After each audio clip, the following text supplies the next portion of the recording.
Hey guys, welcome to the Massive Iron Channel. I'm Steve. So on this video, I'm going to talk about two questions that you really need to be careful about answering. Before I get into this topic, if you have any questions or comments, drop them down below. The best topic ideas I turn into videos just like this. All right, there's a couple questions in the lifting and the fitness and nutrition realm that you need to be really careful about answering. I'm going to explain why in this video. Over on the Massive Iron Facebook group, which you can find linked below, I see these questions pop up occasionally, and people rush in to answer the questions, and they mean well, but these are two important questions that you really need to think through before you answer. Now, what are these questions? Well, the first question is, my back hurts. Should I use a lifting belt? My back hurts when lifting. Should I use a lifting belt? And the second question is, I'm not losing fat I'm not currently losing fat. Do you think I should switch to diet X? It could be keto, it could be low carb or whatever. So those are the two questions. My back hurts from lifting. Do you think I should get it or use a belt? And the second question is, I'm not losing fat. Do you think I should switch to diet X? Now, let's analyze the first question and why you need to be careful about answering this question. Should you use a lifting belt if your back hurts from lifting? Now, a lot of people will rush in and say, if your back hurts, yeah, that's probably a good idea. You might need support, all that kind of good stuff. But here's the honest truth, and something you guys need to process and think about, and something I've seen over and over again in my many years of lifting. If someone's lower back hurts from lifting, I would say there's probably a 90 to 95% chance that the reason their lower back hurts is because they are jacking it up during squats. They're jacking it up with bad squat form. They're jacking it up with bad deadlift form. Or they're even jacking up with bad stiff leg deadlift or Romanian deadlift form. There's probably an exercise that they don't really have down pat. They don't really have a good understanding of form, and they're going too heavy too often, doing too much volume, just doing crappy form on the big lift, and it's jacking up their lower back.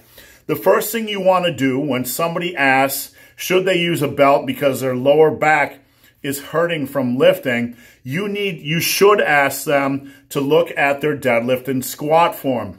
What you want to do logically is rule out the biggest possible cause of this happening.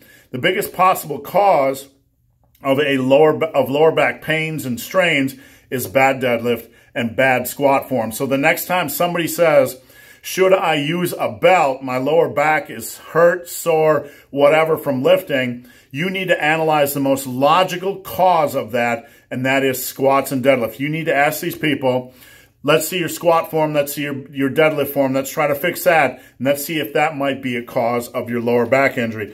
Because you can get a belt, but if your squat form sucks and your deadlift form sucks, you're still going to be screwed. So look at the most logical cause of that issue.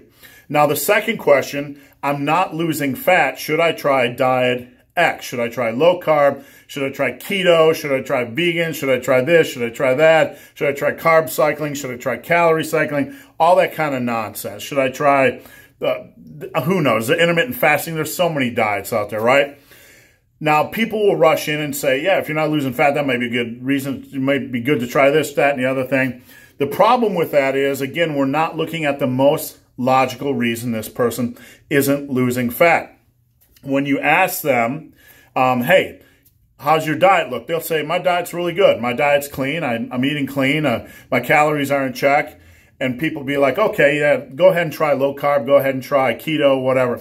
The reality is, if somebody is not losing fat on calorie restriction, they're not on calorie restriction. When somebody says they're not losing weight, but they have a clean diet, you know what? They don't have a clean diet. Their diet is not as clean as they think it is. So the most logical reason they're not losing fat doesn't have to do with their eating, their food choices. It has to do with they're not in a true calorie deficit. So the next time somebody asks this question in a Facebook group, in a forum, in a YouTube comment or whatever, don't rush in and give them advice. Look at the most logical solution to the problem, and that is they're not truly in a calorie deficit. Now, if you call these people on these things, and this happens to me all the time, somebody will come along and say, my lower back hurts, do I need a belt? And I'll say, the most likely cause of this issue is your squat and deadlift form.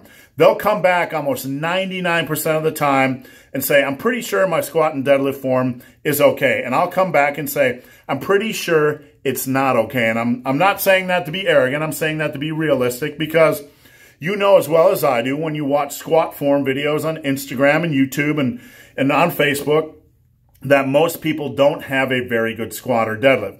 So when somebody comes back to me and says, I'm pretty sure my squat and deadlift is good, like, all right, let's just see, all right? Let's just see it. And most times, almost 99% of the time, they're hesitant to show you. Either they know it sucks or they're in complete denial and have no clue about form. And that's why their lower back hurts. The same thing goes with fat loss. When somebody says, my diet is good, my eating is good, but I'm not losing fat, should I try diet X? And you say, how is your diet? And they'll be like, my diet's good. My calories are good. I'm in a calorie deficit. I'm eating clean. And then when you ask them to detail what they're doing, they're really hesitant to do it. They'll just come back and say, my diet's good. My diet's good. My diet's good. But you never get any information. The point of this question, and the bigger point that you want to take home, is when you are trying to help somebody with diet, with lifting, you want to remain logical. You want to analyze the likely problem first. The most likely issue is the issue that's probably causing their problem. It sounds stupid, but that's really the way logic works. The most likely problem is the most likely problem. It's the most likely cause. So you always have to look at, no matter what the question is, you have to look at the most likely cause. And if the person really wants help, they're going to provide you the information that you request to try to help them. And if it's about their lower back, they should be forthright and show you their squat and deadlift form. If it's their diet, they should be able to detail what they eat, exact amount of calories. Most times when somebody says their diet is good, they're unable to provide you with how many calories they're eating per day, how many grams of protein they're eating per day, and so on and so forth. So always look for the most logical cause of the problem and try to collect information. If somebody won't provide you with information, there's nothing you can really do to help them. So guys, hope this video has been of some help. If you have any questions or comments, drop them down below. If you made it this far in this video and have yet to subscribe to my channel, please do. I'd appreciate the support. So guys, as always, thanks for watching. Have a great day.